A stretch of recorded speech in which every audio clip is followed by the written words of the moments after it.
그 추수감사절이라고 되게 급조된 막 사도신경 갈 때 막 누가 붙이더라고요. 그래서 되게 스피디하다 이런 생각을 하면서 여러 생각을 했습니다. 우리가 이게 교회 절기 중에 중요한 절기가 추수감사절인데 우리 렘넌트들이 먼저 기억해야 될 추수감사절이 있습니다.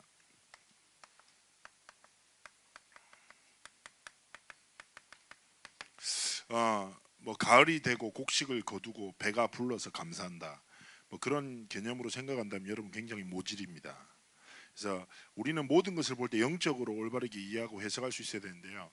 사실 목사님이 그 좀 여러분한테 짧게 추수감사절의 의미를 설명하고자 좀 자료를 많이 찾았는데 오늘 아침에 이제 구역 공부가 듣다가 다 무너져 버렸거든요. 먼저 기억할 게 유대 사회, 유대 민족에게 정말 중요한 게 세절기입니다. 무엇을 절기의 목적은 기억하는 거예요. 잊지 말라는 거예요. 사실은 이 절기라는 게 예를 들어서 우리는 뭐 이렇게 설날이나 뭐 추석 되면 뭐 모여서 가족끼리 뭐 하고 하지만 그 의미를 모르고 살아갈 때가 많잖아요. 근데 정말 그 일을 계속 반복하는 중요한 의미가 있는데 유대 사회 세절기가 뭐냐? 유월절, 오순절, 수장절입니다. 이게 뭐냐? 유대가 광야에서 40년 살아가면서 하나님이 그때 주신 세절기인데 지금도 유대는 지켜요. 의미가 뭡니까? 이것을 기억하고 이것을 감사하며 살라는 거예요. 무엇입니까? 유월절 무엇입니까? 양의 피 바를 때 구원받은 거예요. 너희가 애굽의 종돼서 노예되어 벗어날 수밖에 없고 그 고통 속에서 살아갈 수밖에 없는데 다른 방법이 아니라 유월절에 피 바르는 날 해방됐다. 마찬가지인 거예요. 우리도 사단의 종돼서 멸망할 수밖에 없고 노예돼서 살아갈 수밖에 없는 인생인데 그리스도의 십자가의 보혈로 하나님이 우리를 구원하셨다. 이것을 잊지 말고 감사하면서 살라는 거예요. 두 번째 뭡니까? 이렇게 하나님이 구원하신 우리와 오순절 무엇입니까? 하나님이 함께 하신다는 거예요. 광야 40년, 여러분 광야 40년 광야를 안 가보셨죠? 목사님이 신대원 때 그 졸업여행으로 실제로 광야를 갔었어요. 이집트에서 이스라엘까지 그 광야를 갔었습니다. 그리고 시내산이라는 데도 갔어요. 저 죽을 뻔했어요. 와, 여러분 보통 더우면요 반팔만 입어야 되잖아요. 그런데 거기는 선글라스 쓰고 모자 쓰고 긴팔 다 입어야 돼요. 왠지 아세요? 햇볕이 너무 강해서요 피부가 죽어버린대요. 계속 노출되면 물이 없어요. 푸른색을 본 적이 없어요. 다 나무는 앙상하고 메말라 있고 돌 흙밖에 없어요. 산이 돌로만 돼 있어. 그런데 너무 신기한 게 땀이 안 나. 왠지 아세요? 나오면서 그 순간 말라버리거든요. 그래서 한국 사람들 땀도 안 나고 하니까 자기도 모르게 계속 물을 안 먹다가 탈수로 쓰러지고 한다고 하더라고요. 제가 물을 한 4리터씩 마셨어요. 하루에. 안 쓰러지려고. 가이드가 이렇게 얘기했어요. 선생님이 쓰러지시면 아무도 못 옮길 것 같아요. 그래서 물 많이 드시라고 나한테. 그래서 내가 4리터씩 계속 마시면서 안 쓰러집니다 이러면서 마셨는데 여러분 제가 딱 지내면서 느꼈던 게 한나절 관광했는데도 힘들어 죽을 것 같아요. 40년 어떻게 했어요? 하나님이 그냥 동행하신 게 아니에요. 낮에는 너무 덥고 힘드니까 구름 기둥으로, 밤에는 너무 추워버려요. 일교차가 너무 심하거든요. 밤에는 얼어 죽어요. 그렇게 더운데 불 기둥으로, 목마르니까 물을 주시고, 하나님이 하나님의 자녀와 동행하시면서 모든 필요를 채우시는 거예요. 렘넌트 여러분 이 사실 기억해요. 이스라엘의 백성과 광야 40년 동안 함께 하셨던 하나님이 나와 동행하시고 구원하신 자와 동행하시면서 모든 필요를 알고 채우신다 이거예요. 이것을 잊지 말고 기억하고 감사라는 거예요. 세 번째 무엇입니까? 수장절. 이게 추수감사절이에요. 추수하여 저장했다. 사실은요 이스라엘이 광야로 갈 때 모든 주변 민족이 비웃었습니다. 너는 망할 것이다, 죽을 것이다. 그런데 결국 그 강력한 거인들이 살던 가나안 땅을 정복해서 추수하여 하나님 앞에 곡식을 거두는 거예요. 무슨 말이에요? 하나님이 완전한 미래를 약속하시고 책임지시고 인도한다는 거예요. 결국 무슨 말입니까? 구원하시고 동행하시고 우리의 모든 미래를 이끄신다는 말은 바로 그리스도 안에서 우리의 인생을 지키시고 있는 거죠. 여러분이 누굽니까? 그리스도 안에 있는 하나님의 렘넌트, 하나님 자녀란 말이에요. 그래서 렘넌트는 이 사실이 지면 안 돼요. 우리가 이것에 감사해야 되는 거예요. 추수감사절, 옛날에는 그랬거든요. 목사님은 진짜 아무 생각이 없었어요. 부활절 때는 계란 먹는 날. 그 그가 문화인데 계란 엄청 먹었어. 그리고 이상하게 추수감사절 때는 여러분 옛날에는 목사님 그 어릴 때 중학교 고등학교 때는 집에서 렘넌트들이 전부 다 사과 과일 같은 거 가지고 와가지고 이게 단 같은 데 다 쌓아놨어. 알겠죠? 누가 먹잖아. 그거 쌓아놓으면 누가 먹겠어? 내가 먹었다고. 알겠죠? 막 그런 개념. 뭘 많이 주서 배부르게 먹고 놀아야지 이 생각밖에 안 했다니까. 렘넌트 여러분 영적 의미를 알아야 돼요. 무엇에 감사해야 된다고요? 구원하신 하나님이 지금도 나와 함께 하시면서 내 인생을 인도하신다. 이 안에 이번 한 해가 있었구나. 감사하구나. 고3들 이것에 감사해야 되는 거예요. 이 영적 사실을 가지고 딱 도전해야 돼요. 그런데 여러분 생각해 보세요. 오늘 뭐가 나옵니까? 치유의 시간표가 나오는 거예요. 치유의 시간표. 사도행전에서 무엇이냐? 세상은요. 여러분 렘넌트 이렇게 생각할 수 있습니다. 목사님 저는 건강한데요. 전 고등학생이에요. 88이에요. 피곤하지도 않아요. 이렇게 착각할 수도 있습니다. 그 말이 아니에요. 렘넌트 여러분, 지금은요 이 하나님이 주신 영적 사실을 믿지 못하도록 만드는 세상 속에 살아가고 있어요. 렘넌트 여러분, 상식적으로 생각해봅시다. 누구한테 치유가 필요합니까? 병든 사람이에요. 그럼 병이 뭔데요? 잘 보세요. 정상적인 다리가 있으면 정상적으로 걸어 다닐 수 있어요. 근데 다리가 병들면 걷지 못해요. 그죠? 당연히 해야 할 일을 하지 못해요. 병들어 버리면. 자, 두 눈이 있는 사람은 세상을 볼 수가 있죠. 근데 눈이 병들면 앞이 보이지 않아요. 보일 수 없어요. 마찬가지인 거예요. 여러분 어떤 사람이 얘기했습니다. 이건 내 반응이 두렵긴 한데 암 중에 제일 무서운 암은 불신암. 죄송합니다. 어쨌든 이럴 줄 알았어. 내가 이건 분명히 망할 개그야 이렇게 내가 보면서 딱 생각했는데, 자 무슨 말이냐 여러분, 제일 중요한 질병은 내 다리가 아프고 눈이 어둡고 팔이 아픈 게 아니에요. 영적인 병이 가장 무서운 거예요. 뭡니까? 하나님이 주신 복음을 믿지 못하는 거. 그리스도 안에 거한다는 사실을 떠나 살아가는 거예요. 구원의 축복을 잃어버리고 살아가는 거예요. 여러분 이스라엘이 광야 40년 동안 많은 이스라엘 백성들이 죽었어요. 왜 죽은 줄 아세요? 그들이 걱정했던 대로 굶어 죽은 사람은 아무도 없어요. 그들이 목말라서 하나님을 원망했죠. 목말라 죽은 사람은 아무도 없어요. 왜 죽은 줄 알아요? 하나님의 말씀에 불순종해서 다 죽었어요. 하나님을 믿지 않는 거예요. 함께 하시는데 원망하고 하나님의 말씀을 믿지 않고 우상을 만들고 계속 하나님과 상관없는 도전을 시작하는 거예요. 그것 때문에 다 죽었어요. 렘넌트 여러분, 진짜 여러분의 삶에 어떤 시간표가 필요하냐? 내 영적 현주소가 다른 것이 아니라 그리스도 안에 있는 하나님의 자녀임을 깨닫는 시간표가 필요한 거예요. 사도행전 봅시다. 사도행전 3장 누가 나옵니까? 안진뱅이가 나옵니다. 누굽니까? 여러분 오늘 봤죠? 3장 1절에서 12절 어떤 시간표냐? 성전 미문에 앉아있는 안진뱅이에요. 미문이란 말은 이방인의 뜰에서 여성들의 뜰로 지나가는 예루살렘 성전의 동쪽에 있는 문인데 금과 청동으로 화려하게 만들어진 아름다운 문이에요. 그 아름다운 문 앞에 항상 앉아서 나면서부터 안진뱅이 된 사람. 렘넌트 여러분, 이 사람을 도왔던 사람들 많겠죠. 누굽니까?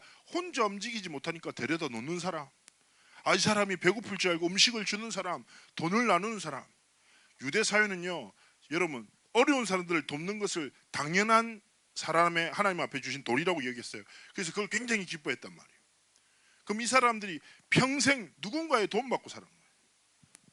그러다가 베드로와 딱 요한이 지나가는 거예요. 그러면서 딱 봤었을 때 뭐라고 합니까? 이 사람에게 진짜 필요한 걸 본 거예요. 렘넌트 여러분 평생 살아가면서 얘기하세요. 인생에 진짜 필요한 것은 눈에 보이는 것이 아니라 진짜 하나님이 주신 유일한 거예요. 그래서 얘기합니다. 내가 나한테 네가 필요하는 은과 금은 없어. 근데 내가 진짜 네한테 필요한 걸 줄게. 내게 있는 것을 내게 주노니 나사렛 예수 이름으로 일어나 걸어. 그때 발과 발목이 힘을 얻고 일어나서 걷지요. 하나님의 중요한 역사를 증거합니다. 렘넌트 여러분, 무슨 말입니까? 사도행전의 치유의 시간표 뭡니까? 그리스도 만날 때 사람의 그 어떤 방법과 노력으로 해결할 수 없는 인생의 문제를 한 치유하시는 거예요. 알겠습니까? 그래서 렘넌트 여러분 기억해야 하는 거, 우리 인생에서 가장 중요한 시간표가 뭡니까? 우리 고3 렘넌트들, 어떤 렘넌트는 수시 합격했다고 저한테 연락 왔어요. 또 어떤 렘넌트는 수시 떨어졌다고 연락 왔어요. 나 둘 다 할렐루야. 근데 렘넌트 여러분 항상 이렇게 생각해요. 내 인생의 가장 중요한 시간표는 뭡니까? 그리스도 만나고 진짜 하나님 주신 복음이 모든 것임을 깨닫고 누린 삶이에요. 두 번째입니다. 어떤 시간표입니까? 8장에 사마리아 성의 이야기. 사마리아는요, 여러분 많이 들어봤죠. 사마리아는요, 북이스라엘, 이스라엘 역사가 통일왕국에서 분열왕국 시대를 만든다예요. 남유다와 북이스라엘로 나눠집니다. 남유다는 언약의 계보가 이어져요. 하나님이 원하시는 백성이고, 북이스라엘은 반역해서 나라를 둘러 쪼갠 우상 숭배하거든. 그래서 남유다의 수도가 예루살렘이고 북이스라엘의 수도가 사마리아 성이에요. 근데 유대인들은요, 역사 속에서 사마리아 사람들을 인간으로 여기지 않았어요. 왜냐? 북이스라엘의 수도로 나눠지면서 이 사람들이 우상 숭배하잖아요. 그러면서 강력하기 위해서 우상 섬기는 사람들과 피를 섞어요. 이방인들과 막 결혼해요. 강해지려고. 그러다 보니까 유대인들이 볼 때 개보다 못하게 봤어요. 쳐다도 안 봤다니까. 말도 안 하고 공존할 수가 없었어요. 무슨 말입니까? 완전히 언약과 떠나 버려진 땅, 소망이 없는 땅, 황폐한 땅이었어요. 근데 여기 누가 갑니까? 빌립 집사가 딱 가는 거예요. 그 땅에 갔더니 귀신 들린 자, 우상과 정신 문제와 질병으로 인해서 모든 땅이 고통받는 거예요. 근데 빌립이 무엇 합니까? 다른 것 아니라 하나님이 주신 그리스도 이름을 전하는 거예요. 선포했어요. 그런데 어떻게 일합니까? 여러분, 그리스도 이름만 전하면 구원만 받아야 되잖아요. 구원받은데 어떤 역사가 일어납니까? 질병이 치유되고 귀신이 떠나가고 우상이 무너지는 그 성에 큰 기쁨이 넘치는 역사가 일어나는 거예요. 렘넌트 여러분, 예수 믿는 것은 영적으로 내가 좀 더 편하고 잘 되는 게 아니라 진짜 모든 문제 해답입니다. 진짜 그리스도 만나면 하나님이 그 인생을 하나님의 사람으로 새롭게 완전히 변화시킨단 말이에요. 세 번째입니다. 어디입니까? 사도행전 19장 에베소 지역이에요. 에베소 지역에서 바울이 2해 동안의 복음을 전해요. 그는 첫 번째 3달 동안 회당에서 복음을 전해요. 회당은 어디냐? 유대인들의 예배 장소, 토론 장소 이런 데예요. 근데 3달 동안 복음을 전하는데 듣지 않아. 그래서 바울이 장소를 옮겨요. 어디로 가냐? 두란노 소원으로 가는 거예요. 두란노 소원이 뭐냐? 여러분 말씀드릴게요. 그 당시 에베소는요, 지금 에베소가 어디 나라냐? 터키예요. 터키에 에베소라는 지역이 있어요. 지금 약간 명칭이 바뀌었어요. 그런데 두란노 소원은 이 그 에베소 지역은 소아시아의 해안 도시. 그래서 경제적으로 엄청 풍족하고 철학적으로 엄청 발달된 도시였어요. 두란노는 누굽니까? 사람 이름이에요. 알겠습니까? 헬라 쪽에 이제 되게 지성인, 지식인이었는데 이 사람이 운영하고 있는 서원, 쉽게 얘기하면 뭐 이렇게 철학 토론장 같은데 지식인들이 모여서 막 서로 지식끼리 막 이렇게 의견도 나누고 충돌하고 이런 데인데 바울이 여기에 들어가서 2해 동안 계속 말씀을 전해요. 이 과정에서 이 두란노란 사람도 복음을 받고 돌아와요. 알겠죠? 그리고 어떤 결과냐? 아시아에 있는 모든 사람들에게 예수 그리스도의 복음이 증거되는 역사가 이 장소에서 일어나는 거예요. 사도행전에서 말하는 치유의 시간표가 뭡니까? 바로 하나님의 복음이 증거될 때 하나님이 그 인생을, 그 성을, 그 지역을 치유하시는 걸 말하는 거예요. 렘넌트 여러분, 그래서 저는 목사님도 마찬가지고, 목사님 청소년 만날 때 별의별 문제와 상황 속에 있는 다양한 아이들 만나죠. 그러나 내가 전하는 건 한 가지예요. 왠지 아세요? 성경에서 한 가지를 주셨거든요. 그래서 나는 그 한 가지를 붙잡고 살아가요. 내 삶에도 문제 갈등 많아요. 내 자신, 주변, 환경, 상황도 많죠.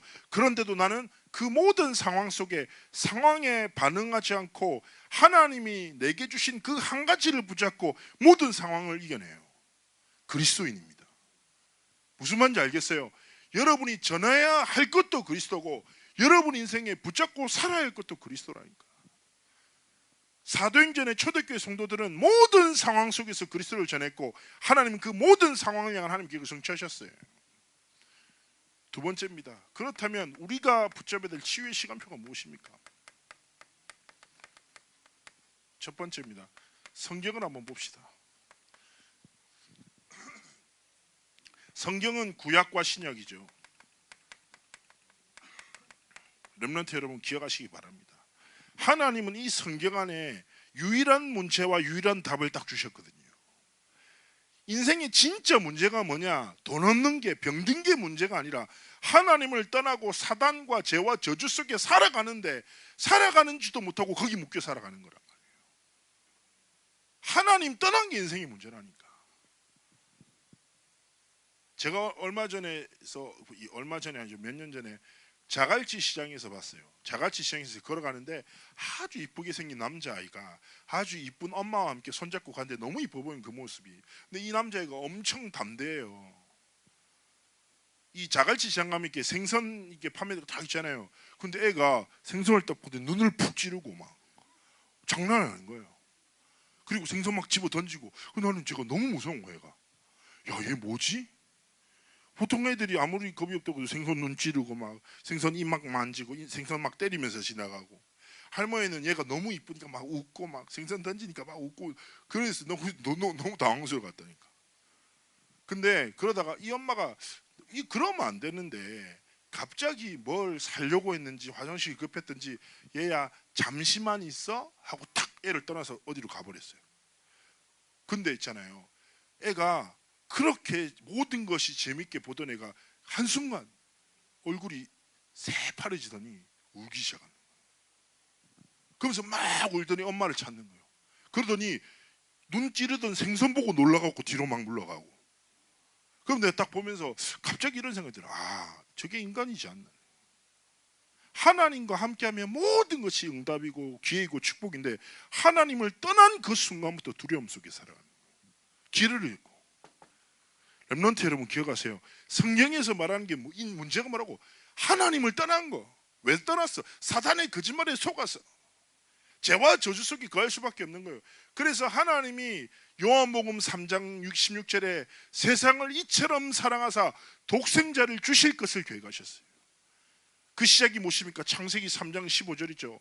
히브리어로 하나님이 보내실 그리스도를 뭐라고 말합니까? 마슈아흐라고 한다니까.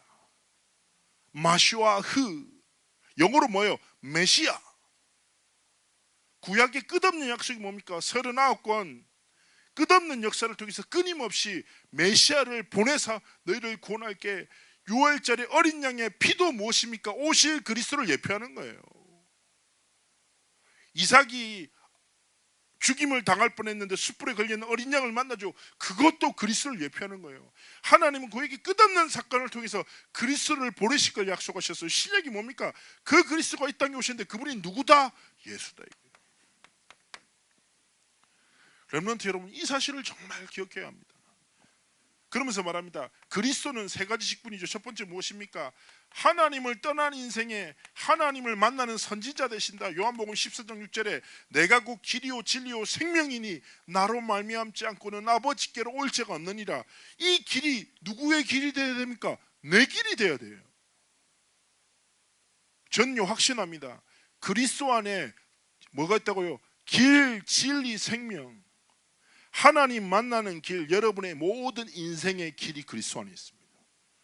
고3 렘넌트들, 한 주 딜레이 돼 있잖아. 할렐루야. 나도 수요 예배 때 갑자기 문자 팍팍팍 큰일 났어요 큰일 났어요 뭐. 근데 갑자기 누가 뉴스 링크 보는 것도 딱 봤는데 호곡했다니까. 근데 저는 확신했어요. 하나님이 선하신 하나님이신. 하나님이 선하신 계획이 있지. 우리의 모든 인생의 길이 어디에 있다? 그리스도 안에 있다. 세상 살리는 진리, 세상을 이기는 진리가 어디에 있다? 그리스도 안에 있다. 렘넌트 여러분, 진짜 이치 길이 바로 무엇입니까? 그리스도입니다. 그래서 저는요 확신합니다. 여러분이 앞으로 도전하죠. 여러분이 해결할 수 없는 환경과 갈등을 만날 수 있어요. 그때 우리는 어떤 진리를 붙잡아야 됩니까? 세상 사람들이 말하는 진리 말고 하나님이 주신 진리 대신 그리스도. 내 생명도 그리스도 안에 있어요. 알겠습니까? 하나님이 영원한 생명 주셨을 뿐 아니라 내 생명도 마찬가지인 거예요. 목사님은 몇 번의 죽음을 맞이한 적이 있어요. 내가 말고 누군가 하나님의 부름받는 거. 제가 사역하던 14살짜리 애도 보낸 적이 있고 갑자기 사고로 목사님 눈앞에 나보다 1살 어린 애가 죽는 것도 봤어요. 제 눈앞에서 바로 죽었다니까. 근데 내가 딱 그때 어떤 생각이 들었냐. 인생이 찬송가 가사 중에 이런 게 있어요. 인생이 살다가 죽음이 꿈 같다. 그렇지. 하나님이 내게 생명을 주셨지. 그러면 내게 주신 생명이 내 마음대로 할 수도 없고 하나님이 주신 삶의 기회라면 나는 무엇을 위해서 할까? 그리스도를 위하여. 여러분, 길, 진리, 생명 되신 그리스도를 믿는 믿음으로 살아가는 게 뭡니까? 치유예요. 두 번째 뭡니까? 제사장. 로마서 8장 2절. 여러분 다음 달에 계속 이 말씀만 전달할 거예요. 생명의 성령의 법 안에 하나님 우리를 이끄셨다. 우리는 죄와 사망의 법 안에서 고통당해야 되는데 생명의 성령의 법으로 나를 뭘로 부르셨다? 하나님의 자녀로 부르셨다. 선지 제사장 되신. 그래서 저는요 제 연약함 있잖아요. 실수하잖아요. 똑같은 반복하잖아요. 예? 항상 그렇거든요. 목사님 얘기하잖아요. 나는 항상 입에 뭐 묻히고 먹는다니까. 해결이 안 돼. 이 근본 문제가. 우리 엄마도 맨날 얘기했어. 나한테 형기라 진정해 먹을 때. 형기라 먹을 땐 생각하는 거야. 계속 이렇게 얘기했다니까. 여러분 내 자신을 내가 바꿀 수 없어요. 연약함. 그래서 연약함을 가지고 낙심하고 쓰러지는 것이 아니면 무엇입니까? 내게 완전하신 그리스도를 바라보고 믿는 믿음으로 살아가는 거예요. 그래서 여러분 렘넌트 여러분 기억해야 됩니다. 치유의 시간표가 뭡니까? 여러분의 인생이 생명의 성령의 법 대신 그리스도 안에 있는 인생을 믿는 거예요. 세 번째 왕 요한일서 3장 8절 무엇입니까? 하나님의 아들이 나타나신 것은 마귀의 일을 멸하려 하심이라. 저는 확신합니다. 현장감은요 사단이 실존해요. 여러분의 가정이 여러분의 인생 가운데 끝없는 거짓말로 여러분을 무너뜨린다니까. 알겠습니까? 사단은요 우상을 통해서 시대를 무너뜨렸잖아요. 그런데 계속 똑같은 방법으로 안 될 것이라는 걸 믿고 우상을 문화 속으로 삶으로 딱 스며들게 했단 말이에요. 렘넌트 여러분, 우리가 어떻게 사단을 이길 수 있습니까? 사단의 괴계를 알 수 있습니까? 속을 수밖에 없고 실패할 수밖에 없어요. 그래서 하나님 우리에게 무엇이었습니까? 사단의 일을 멸하신 그리스도를 주셨어요. 언제 치유됩니까? 이 모든 사단의 권세를 멸하신 그리스도를 나의 왕으로 인정하고 믿는 순간 여러분 속에 있는 모든 어둠과 불신앙과 사단의 권세는 완전히 무너지고 떠나간단 말이에요. 여러분 이 사실 고백이에요. 그래서 날마다 그리스도가 나의 길, 진리, 생명 되심을, 내 인생이 생명의 성령의 법 안에 있음을, 사단의 권세를 완전히 멸하신 그리스도가 나의 구주 되심을 믿는 믿음으로 살아갈 때 하나님이 여러분을 치유하시고 문제가 와도 질병이 와도 갈등이 와도 상관없단 말이에요. 왜냐? 다른 비밀이 있으니까. 바울은 고백했어요. 내가 약할 그때가 강함이다. 어떻게 약한 것이 강함입니까? 그리스도의 완전함이 드러나기 때문이다. 바울은 자신의 약함을 만날 때마다 그리스도의 강함을 믿는 믿음으로 도전했단 말이에요. 렘넌트 여러분 이 사실을 붙잡고 진짜 복음의 능력을 회복해야 돼요. 로마서 1장 16절에서 17절입니다. 이거 뭡니까? 종교개혁 500주년 안에 마틴 루터가 이것 전달하고 살았죠. 내가 복음을 부끄러워하지 아니한다. 왜냐? 복음은, 이 예수 그리스도의 복음은 믿는 모든 자들에게 구원을 주시는 하나님의 능력이다. 그러므로 오직 의인은 이 복음을 믿는 믿음으로 살아라. 로마서 1장 16절 17절 말씀. 렘넌트 여러분, 여러분이 어떻게 삶의 문제를 치유할 수 있습니까? 그리스도를 믿는 믿음 안에 있습니다. 어떻게 여러분의 한계를 넘어설 수 있습니까? 이름 붙잡고 살아가면 돼요. 도전하면 되는 거예요. 신약 성경을 보면요, 여러분, 사복음서, 그리스도를 증언한 사복음서에 보면요, 저는 놀라운 것을 느꼈습니다. 무엇입니까? 여러분, 사복음서에는요, 예수님이 지나실 때마다 했던 일들이 나와요. 혈루증 걸린 여인, 피가 마르는, 그리고 소경 바디메오, 안진뱅이, 죽은 사람, 문둥병자, 귀신 들려서 정신 완전 나간 사람. 예수 만나고 믿으면 치유돼요. 예수 이름 부르면 자유해요. 예수님 손 닿죠? 완전히 회복돼요. 예수님이 불렀어요. 죽은 자가 살아났어요. 무슨 말인지 알겠어요? 그런데 제가 너무 가슴 아픈 거는 렘넌트들이 눈에 보이는 거 모든 것을 믿어요. 한 가지만 안 믿고 살아. 예수 그리스도의 이름, 하나님이 주신 것 외에 모든 것을 믿고 모든 것을 듣고 살아가는 거예요. 목사님이 얘기했잖아요. 얼마 전에 렘넌트가 하나 전화 와가지고 다른 교회인데 막 1시간 반 동안 똑같은 말 계속 반복하고, 상처받은 거, 원망된 거, 교회 원망된 거 다 얘기하고, 환경 얘기하고, 자기 미쳐버리겠다고 해서 엄마가 자기 정신병에 넣으려고 막 1시간부터 계속 얘기해. 내가 딱 들으면서 결과적으로 얘를 딱 느꼈던 거예요. 모든 것을 믿지만 한 가지만 믿지 않고 살아.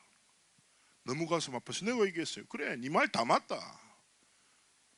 근데 니는, 내가 볼 때 가장 심각한 것은 너희 집안에 있는 갈등, 네가 만난 문제가 아니다. 너는 그 문제와 사단의 거짓말에 속아 하나님의 복음을 믿지 않고 살아간다. 이게 제일 심각한 거예요. 그래서 암 중에 제일 무서운 암이 뭐다? 불신암. 다시 한번 사과하면서 렘넌트 여러분, 치유의 시간표가 뭐라고요? 단계 아니라니까. 그리스도를 믿는 안에서 복음의 능력으로 살아가는 것, 복음의 능력으로 일어서는 것, 복음의 능력으로 도전하는 게 뭡니까? 진짜 치유라. 내가 얘기했잖아요. 아까 얘기했잖아요. 여러분, 당연한 거라니까. 하나님의 자녀가 당연히 말씀 붙잡고 기도하고 하나님 주신 능력으로 살아가야 되는데, 병들면 당연한 것을 할 수 없는 상태가 되어버려요. 여러분이 말씀을 듣지 못하고 믿지 못하는 상태다. 여러분이 기도할 수 있는 영적 상태다. 그럼 하나님 앞에 치유돼야 되지. 어떻게 치유합니까? 그리스도를 믿는 믿음을 내게 달라고 진짜 기도하라니까.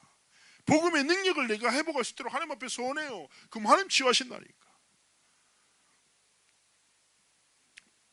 목사님은 어릴 때 이제 아무도 인정해 주지 않지만, 나는 이제 그 뭐라고 하죠? 전에 엄청 웃긴 얘기 들었는데, 나한테 누가 김영길 니는 다락방의 순수 혈통이라는, 내가 진짜 이런 말을 했겠네요. 제정신이냐고 막 뭐라 했는데, 제가 임마누엘 개척 때부터 쭉 자랐잖아요. 근데 제가 여러분 진짜 교회 유명한 정말 문제였어요. 진짜 심각하게. 왜냐하면 예배 빼고 모든 것을 다 했거든요. 교회에서 밥도 먹을 때 제일 앞에 줄 서 있지, 놀러 갈 때 제일 시끄럽지. 근데 예배 때만 딴 데 가서 놀았다니까. 엄청 영적 상태가 안 좋았어. 그리고 제가 이제 특히 중고등학교 때 교회에서, 중학교 때도 2년 동안 중등부 회장하고 고등학교 때도 2년 동안 고등부 회장을 했어요. 계속 회장을 했단 말이에요. 근데 영향력은 있어서 참 이제 쓸데없는 것만 하니까, 목사님이 뭘 했냐면, 교회에서 소문났잖아요. 중학교 1학년 때 그 영도 중학교라는 운동장에서 내가 놀기 시작한 거예요. 근데 나랑 노는 게 재밌다라고 소문났어요.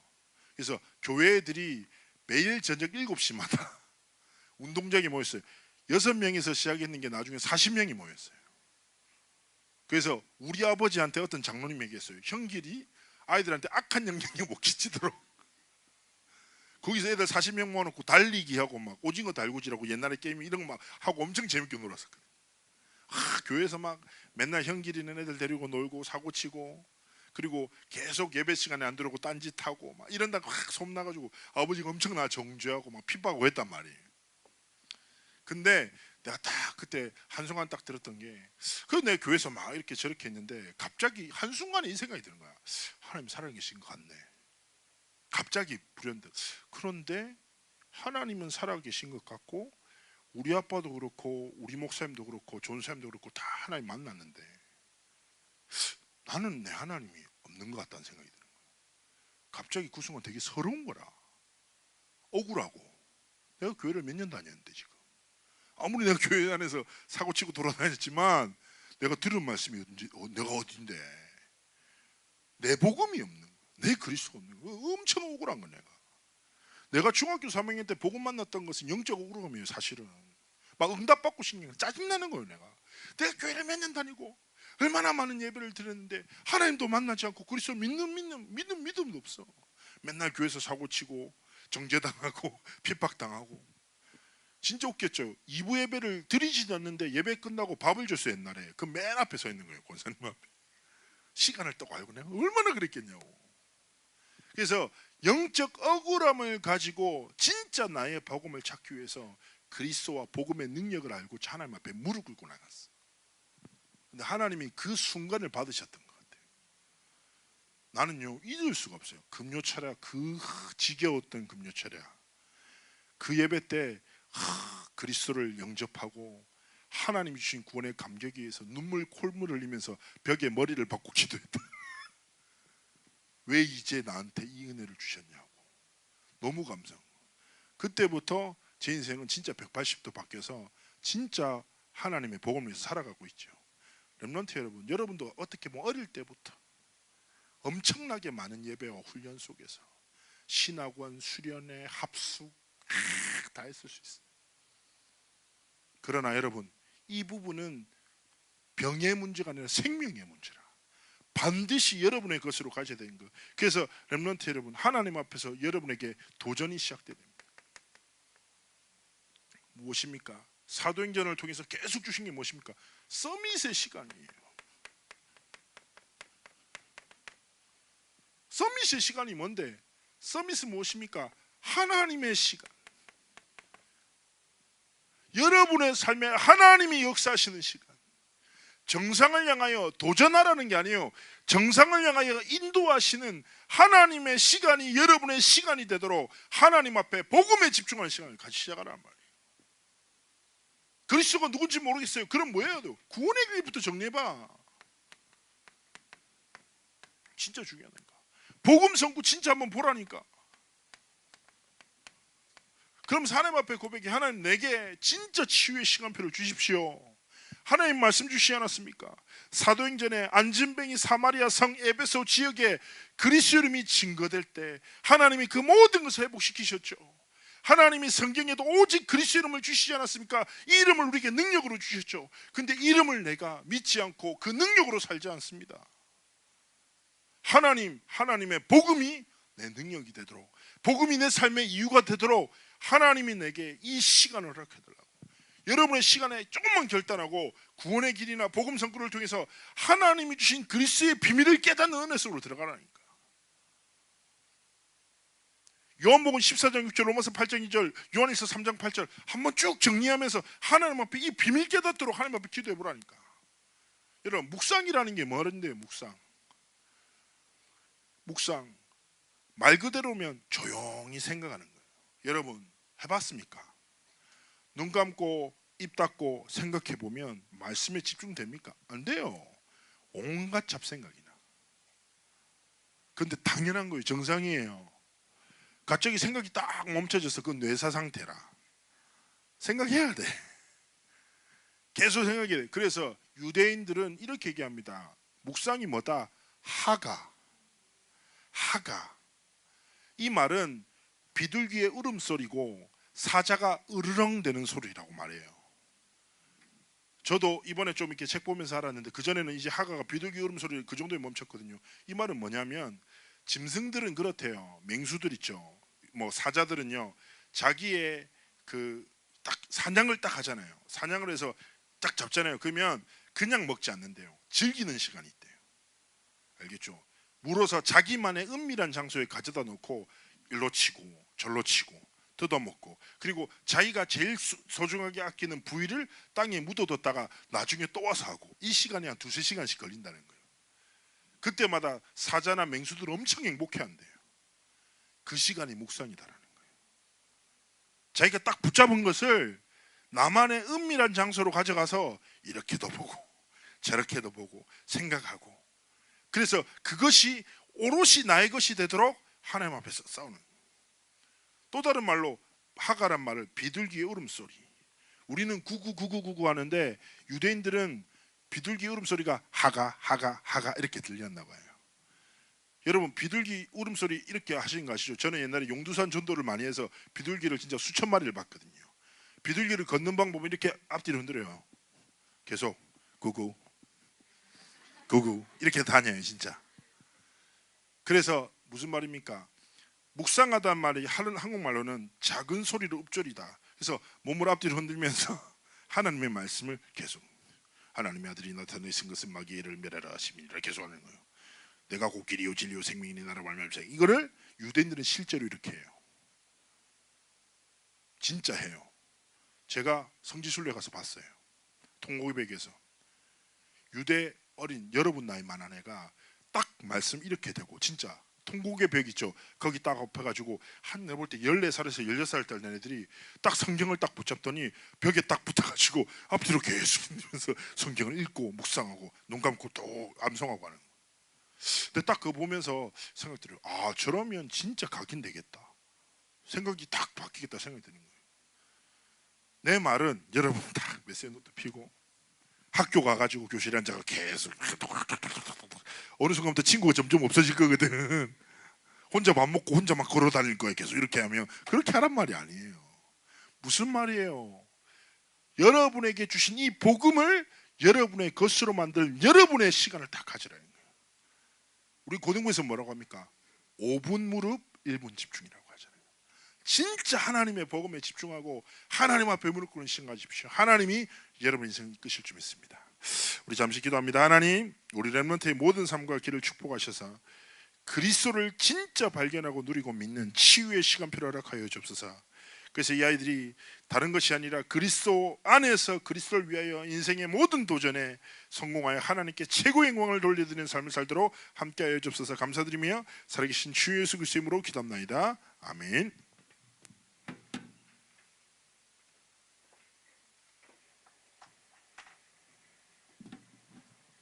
알통 시간입니다. 주신 말씀 정리하는 시간 가지도록 하겠습니다.